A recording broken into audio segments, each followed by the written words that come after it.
Hello and welcome to Pain Unfiltered, where we go in-depth into the interventional pain and spine world with some of the top key opinion leaders and executives in the space. We are your hosts, Dr. Patrick Buchanan and Dr. Timothy Deere for this ASPN podcast. Let's get started.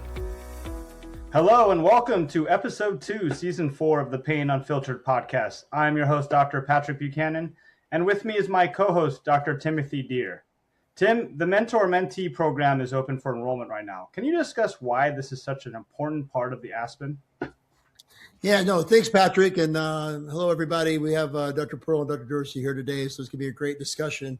Patrick, the young innovators came to me and they said, we know you've had, mentor and mentee programs in previous societies you've been involved in. And, I initiated a couple of those programs in the past, and they really thought it would be valuable for them to be mentored by people that they respect who's been through some of the journeys they're going to go through. And, and I agree with that very much, but I also think there's some mentoring. Younger people can also mentor the older people, and we can learn from each other. And sometimes we mentor each other in the same, it's kind of the same categories as far as neurosurgery or interventional pain and back and forth. So I think this program is really fantastic. It's on the website. You can sign up for that. You can be a mentor or a mentee. Some of you may be both. You may mentor some folks, and you may also be a mentee of others. So, Patrick, I think this is a really important thing to bring the field forward. As you know, David Dickerson is running the MIS certification program, which is the ultimate mentoring program, but that program's full,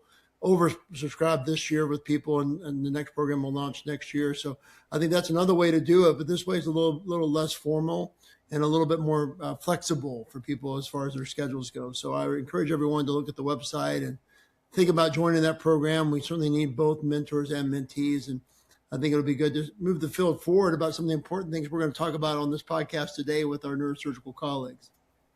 Yeah, I think, like you said, I think we can all learn from each other, and this is just another great program that ASPN has to offer. I feel like there's something for everyone in this society. So I think that enrollment ends May 14th. So if you haven't checked that out, you can go to the ASPN website for that.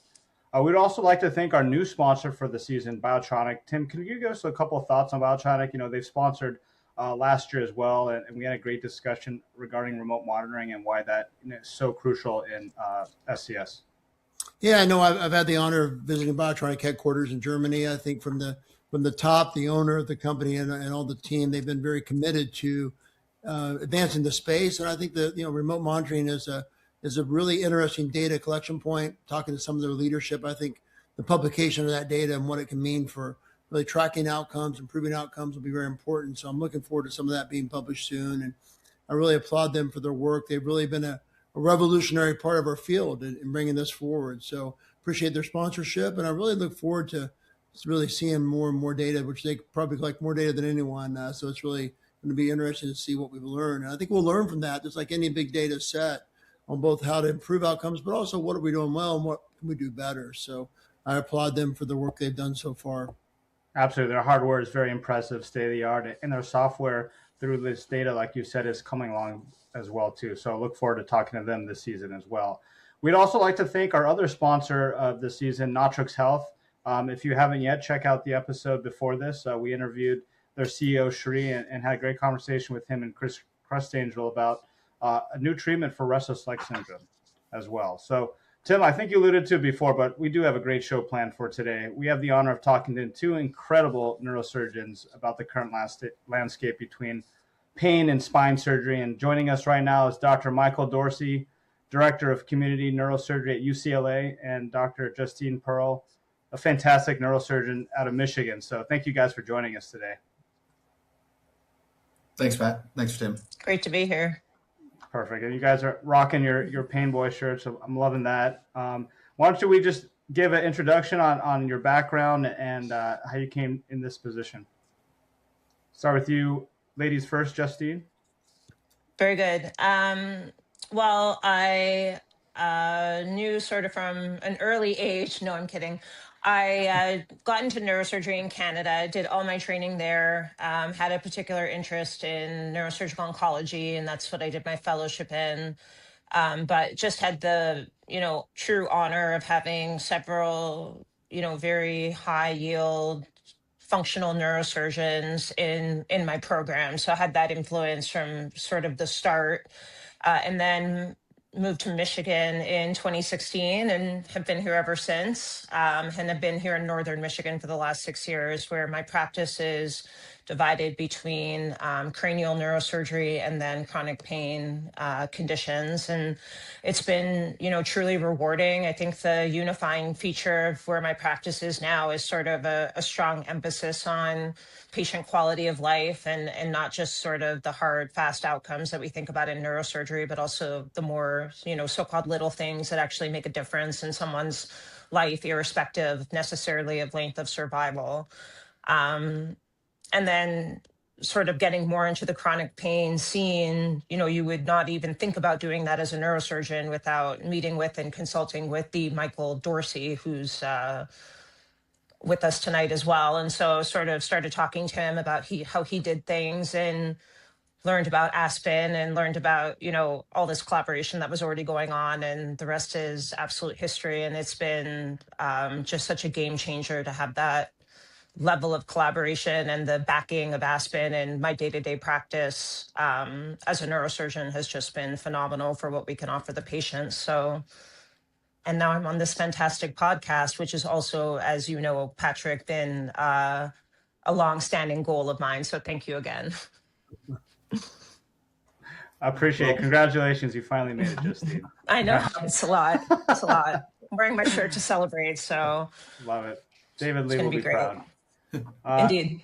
Mike, we'll turn over to you. Well, what's your kind of go ahead. Oh, sorry. Well, for me, a much different path to the same destination. Unlike most of my neurosurgery colleagues growing up, I wasn't into the brain or really into the spine. I was actually went into neurosurgery out of an interest in pain. I was intrigued by pain and started doing pain research at Hopkins as a undergraduate, and had wonderful mentorship with Alan Bellsberg, who you guys know, and Jim Campbell and Rick North. Really, just giants in the field of pain in the late 90s, early 2000s. So they were very influential in my training, my decision to go into neurosurgery, and then throughout my neurosurgical training. And so when I finished up after, all 8 years in spine surgery training, and et cetera, I knew that pain was going to be a big part of this. And I've been very fortunate to end up where I have here in Southern California, surrounded in our community with just, fantastic pain management doctors, like Boy Wonder Buchanan and his group, and really just the whole microcosm that we all work in is really one of the best, I think, in the country. And so out of that clinical collaboration kind of led to a more academic interest in the field.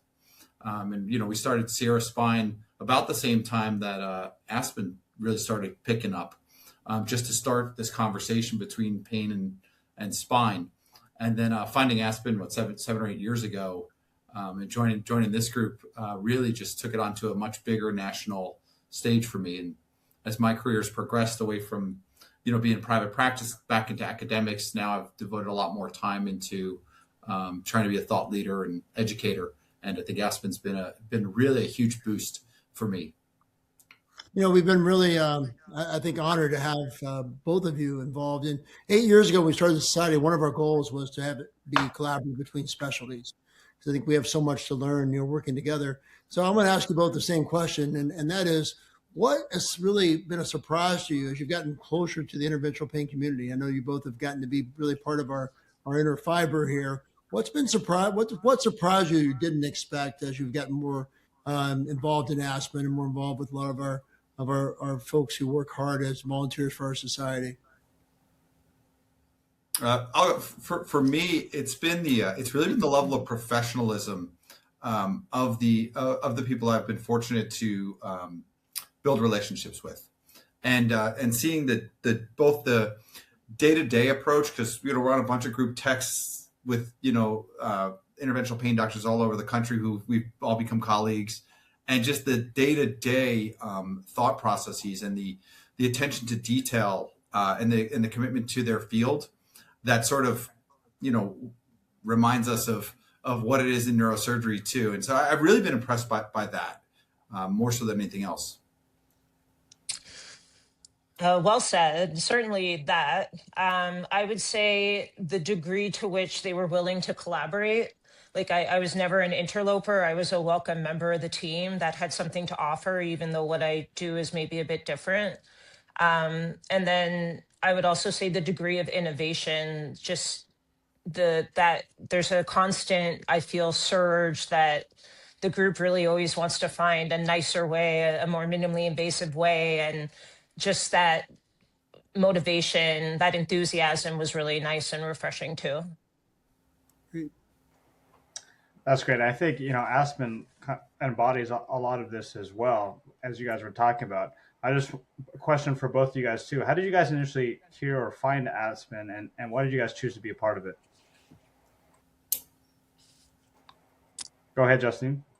Yeah, it was in a way almost, it was inevitable. Like I started getting more interested in collaboration, started developing a bit more, I think, sophistication in my approach, and starting to understand that neurosurgery practice is very dogmatic, and that's okay. And there's a certain imaging finding that we're presented with that correlates with the particular clinical exam, and there's an answer, and that's the answer. And that's great for textbooks, but I've learned, sort of maturing as a surgeon, a lot of that involves sort of meeting a patient where they are.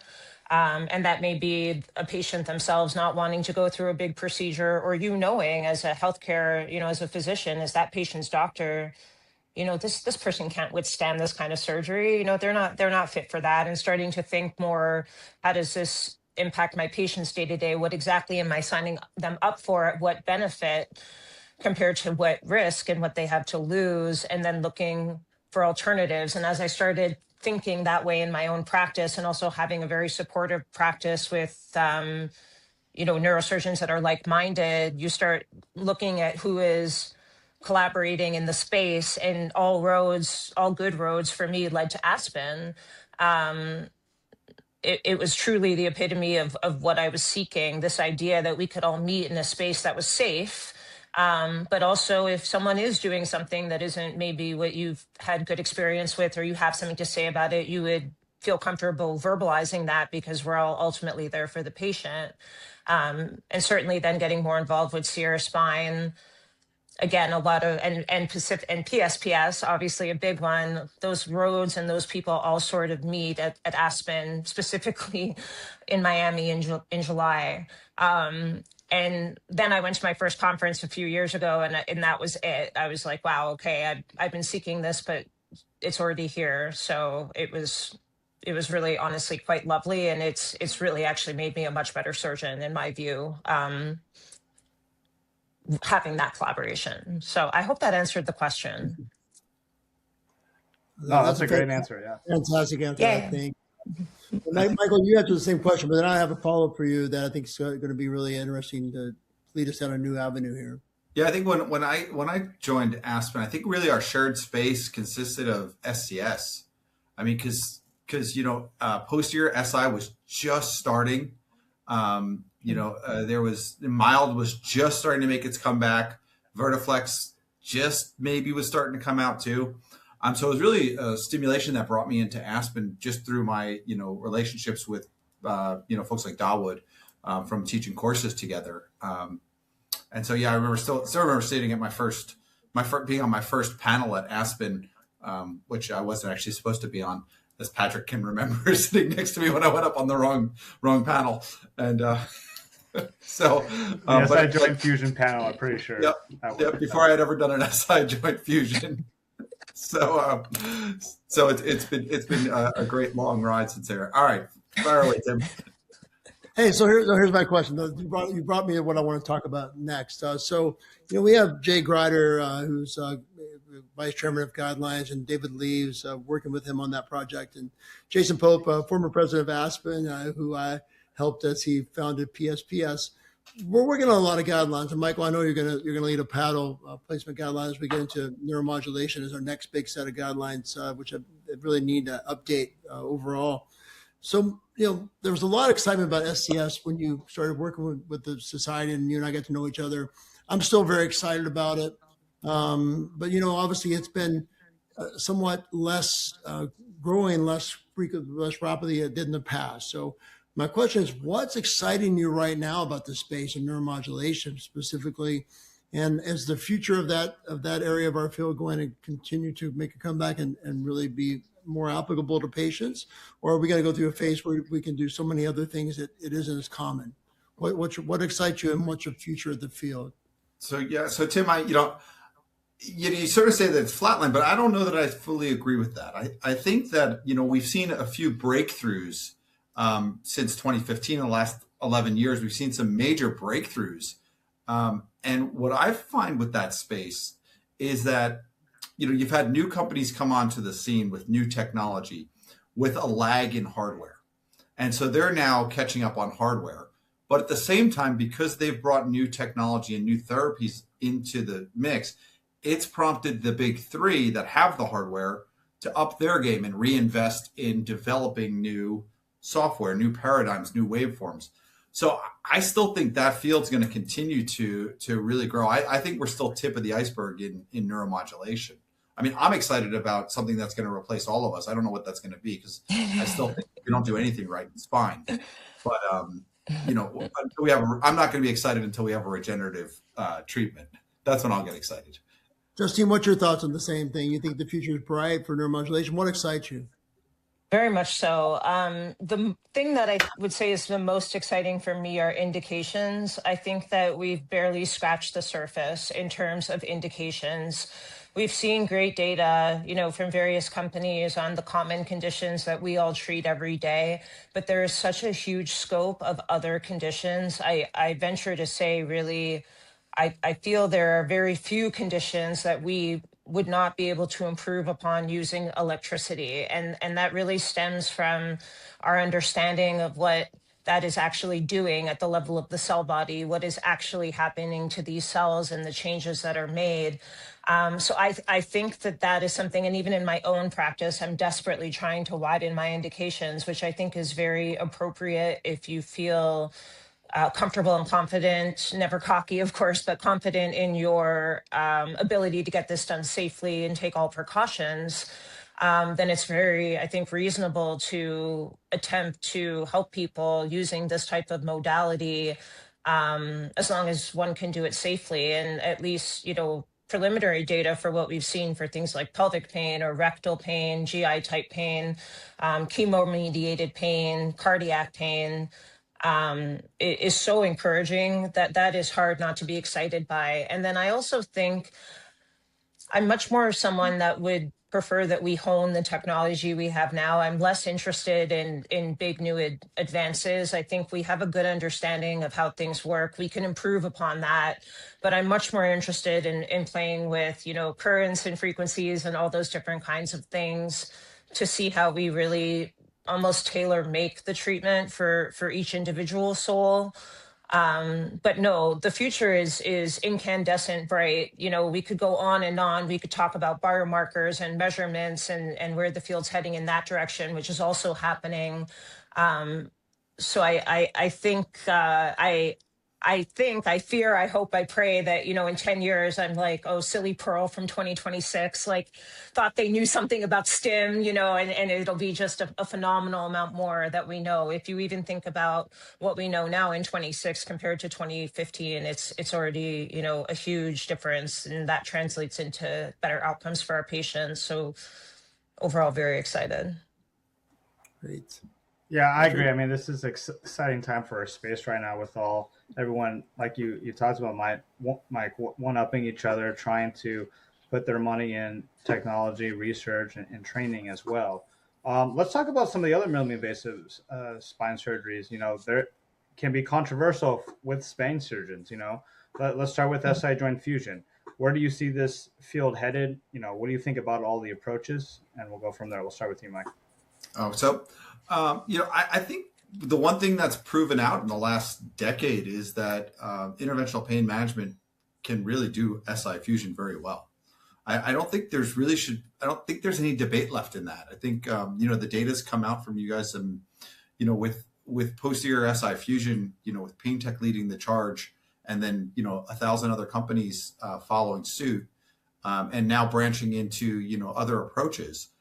There's really, no question. I think the challenge remains with this field with SI fusion is overutilization is really going to be the concern. And I've, mentioned this multiple times on stage. We've seen a 400% increase in the number of SI fusions, largely because, CMS took away any other option for the SI joint. And, it's fortunate that the treatment right now is minimally invasive and very low morbidity. And it's a joint that if it fuses or doesn't fuse, doesn't really make a difference because it seems to work anyway. But I think, my concern always becomes what happens when CMS audits this field and realizes they're spending 400% more than they were when it was an ablation. And I just worry about that. So I think it's really important that we keep producing data because we got to justify the increased utilization.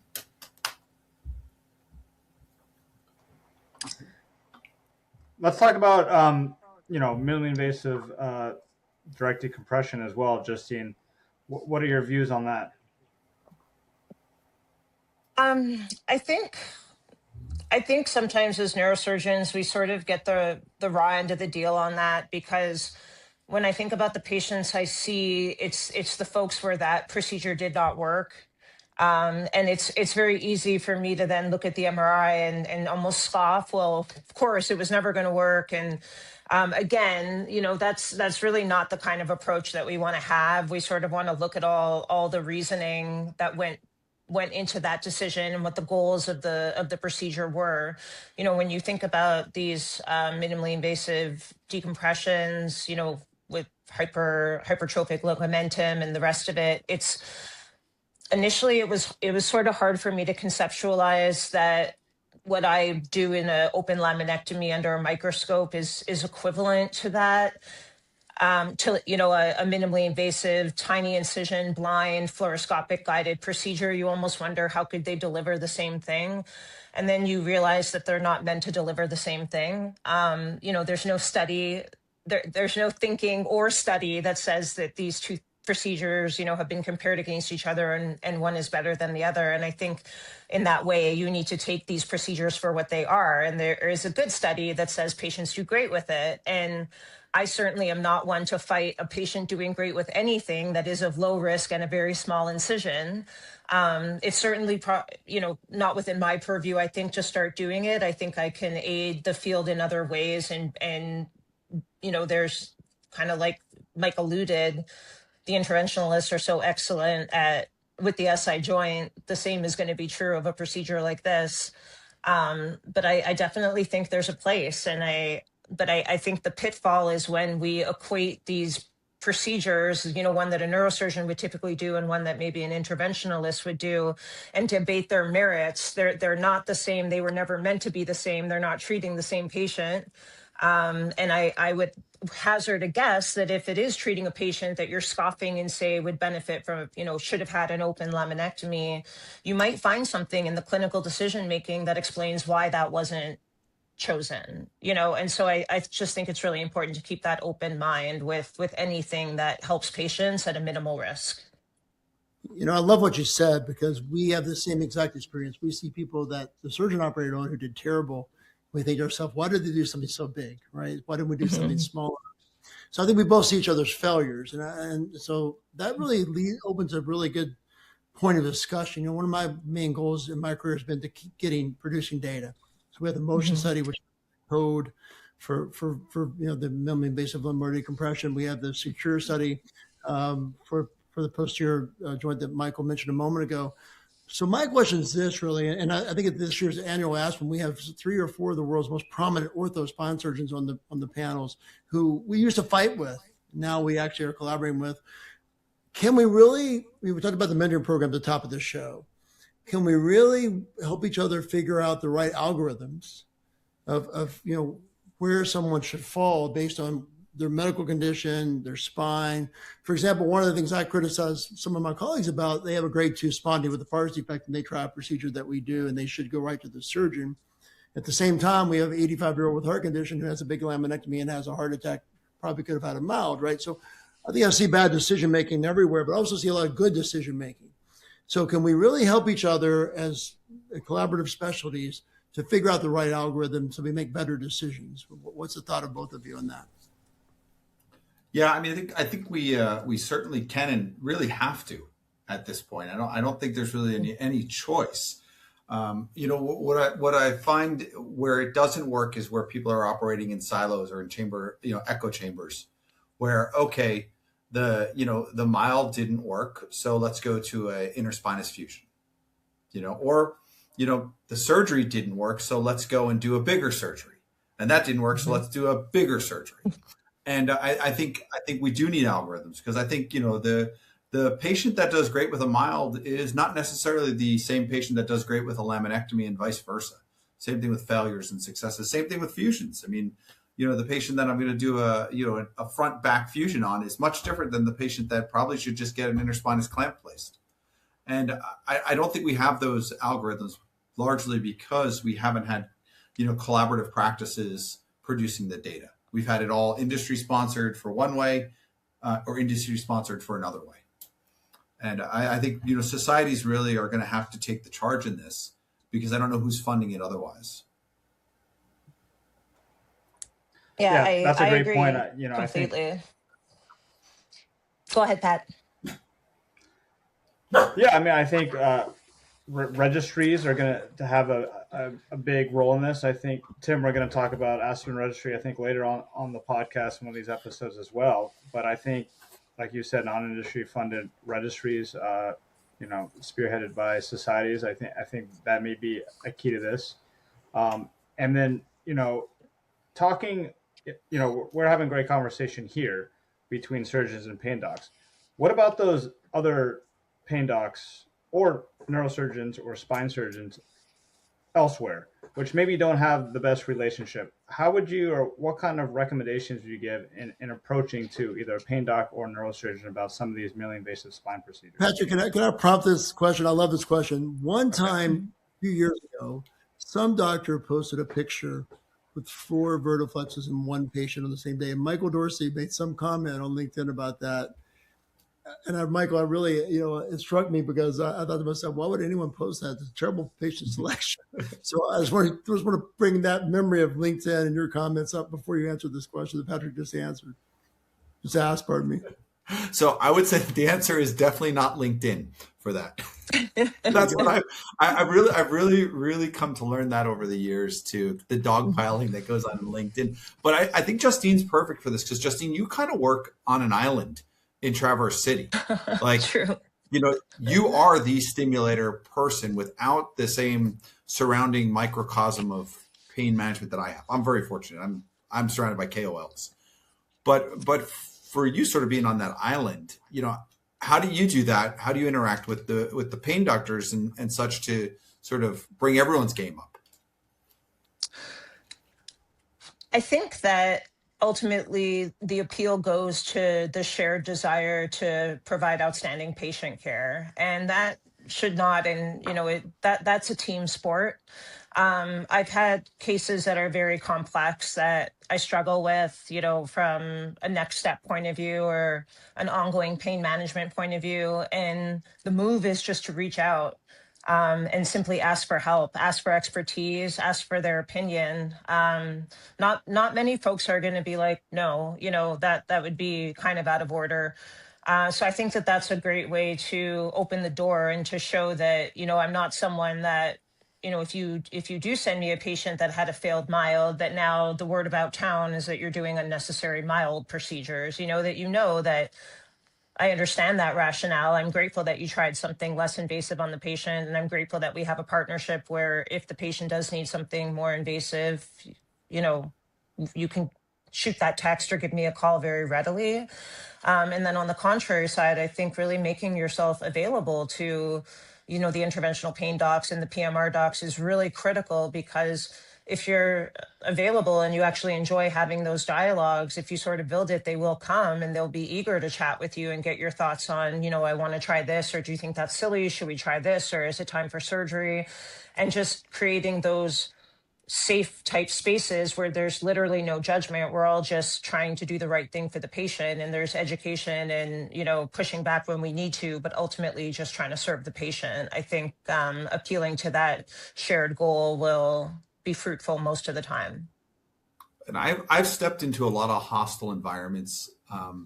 I've been sent all over the country to talk to groups, like mixed groups, where it'll be a big ortho group where their pain doctor wants to do SCS and they're getting resistance from their senior surgeons, or someone wants to do mild. And I think we just have to keep trying and keep this conversation going. I think finding surgeon partners as a pain doctor is very important, and vice versa. You need to know who in your area you can trust, who you can partner with, and who you can grow with. And, and having societies, having, something like ASPN, which is a mixed society, it would be great, if Pearl invites, one of her pain doctors in Traverse to come to ASPN, come be part of this conversation. Same thing for me. I mean, I'll go out and I'll find some young orthopedic spine surgeons, and I bring them to these meetings just to sort of open their eyes, because we don't want to hear. We don't want to read data. We don't, we're stuck in our ways. We all are in our specialties. And it's really hard to get people to actually listen sometimes. So you bring them to a good environment, you get them around people they trust, and start to hear the conversation. And then, you find collaboration in that.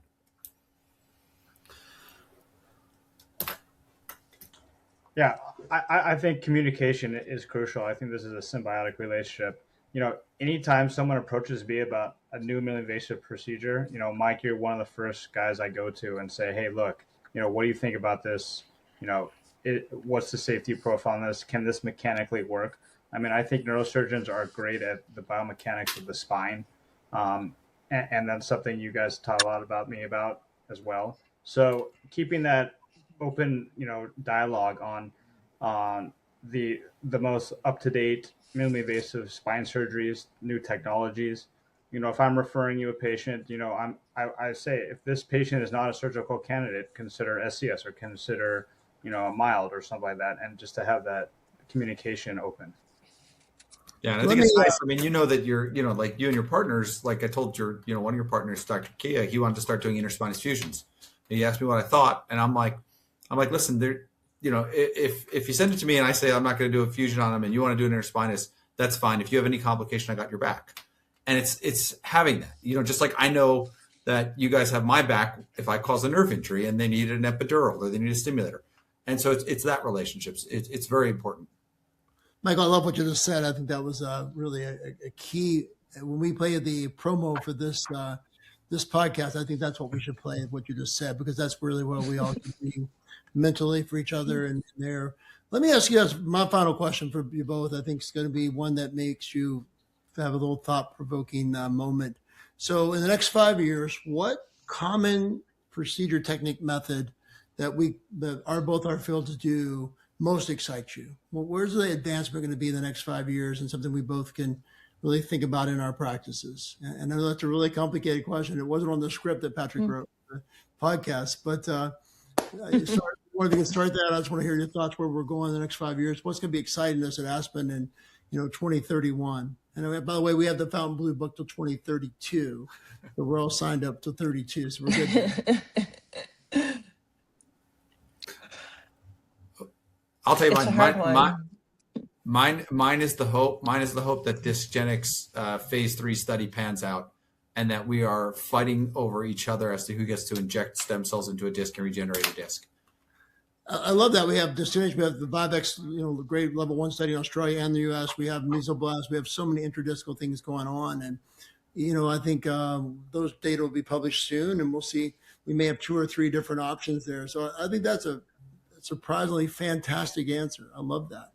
And we'll certainly, we used to do discard on everybody. We might be back to teaching young people to do discograms again. That's what we're doing. Justine, same question. What excites you the next 5 years?